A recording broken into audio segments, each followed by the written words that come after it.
La palabra del Señor. La meditación del Evangelio del día. A la escucha de Jesús, nuestro Maestro. Señor, tú tienes palabras de vida eterna.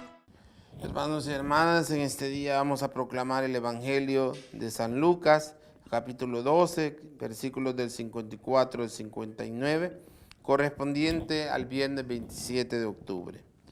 En aquel tiempo Jesús dijo a la multitud: cuando ustedes ven una nube se va levantando por el poniente, enseguida dicen que va a llover, y en efecto llueve. Cuando el viento sopla del sur, dicen que hará calor, y así sucede.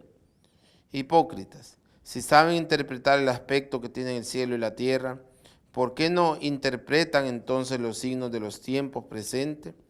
¿Por qué pues no juzgan por ustedes mismos lo que les conviene hacer ahora? Cuando vayas con tu adversario a presentarte ante la autoridad, haz todo lo posible por llegar a un acuerdo con él en el camino, para que no te lleve ante el juez. El juez te entrega a la policía y la policía te mete en la cárcel. Yo te aseguro que no saldrás de allí hasta que pagues el último centavo. Palabra del Señor. Nosotros, dice, poniendo un ejemplo Jesús, ¿verdad? Que así como sabemos interpretar las señales físicas del tiempo, cuándo va a llover, cuándo va a hacer calor, etc. De la misma manera nosotros debemos de saber qué es lo que corresponde hacer ante determinadas situaciones de la vida. Cada día el cristiano tiene que pedirle a Dios en su oración personal que nos otorgue la gracia del discernimiento para que podamos descubrir qué es lo que conviene hacer ante aquella o esta situación. Siempre hay algo que nosotros podemos hacer, pero guiados por la palabra de Dios y por la oración misma, donde Dios nos habla y nos instruye con su palabra. Nos instruye en sus leyes sobre lo que debemos de hacer y lo que no debemos de hacer. Eso es lo que tiene que guiar nuestra vida.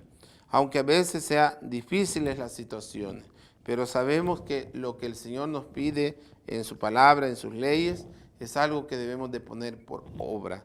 No podemos pensar que esto es muy relativo, que nosotros no podemos hacer lo que Dios nos pide porque es muy difícil. En esta sociedad moderna hemos caído, uno de los grandes males de la sociedad hoy es el relativismo. Creer que las cosas son relativamente buenas o son malas depende de cómo lo veamos, ¿verdad? Y que al final las cosas que son malas no son tan malas como parecen, ¿verdad? Pero la palabra de Dios es la que nos guía. La palabra de Dios es la única que nos puede decir de verdad cuando de verdad algo que es malo sigue siendo malo, aunque en la sociedad se proponga como algo bueno. Aunque lo malo se quiera pasar ahora en este tiempo como algo diferente, como algo que no es malo, como algo que es relativamente bueno o relativamente malo. Cuando dejamos que la palabra de Dios nos conduzca, entonces nosotros podemos hacer las cosas de la mejor manera. Estaremos mejor orientados, con la capacidad de saber discernir entre lo bueno y lo malo. La capacidad de tomar sabias decisiones en el momento oportuno. Porque es la palabra de Dios que nos instruye y es la palabra de Dios que nos enseña a guardar sus mandamientos. Y la palabra guardar los mandamientos significa cumplir los mandamientos. Es decir, no solo atesorarlos en el corazón estos mandatos, sino que saber que estos mandatos nos impulsan, nos debe de empujar a hacer las cosas que Dios quiere por los medios eficaces, ¿verdad? Los medios buenos que nosotros tenemos para lograrlo. Nada nos podrá detener si nosotros queremos hacer las cosas bien. De nosotros depende, de nuestras decisiones. Por supuesto que Dios siempre nos está guiando con su luz, que es su palabra misma, ¿verdad? Que nos va orientando hacia dónde debemos de ir. Pero nosotros debemos de permitirle al Señor que Él nos oriente, que Él nos guíe. No ser rebeldes ante su palabra, no poner resistencia a lo que el Señor quiere y espera de nosotros.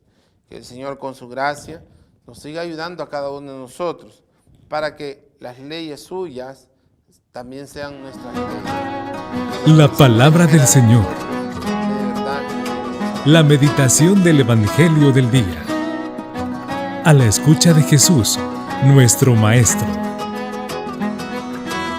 Señor, tú tienes palabras de vida eterna.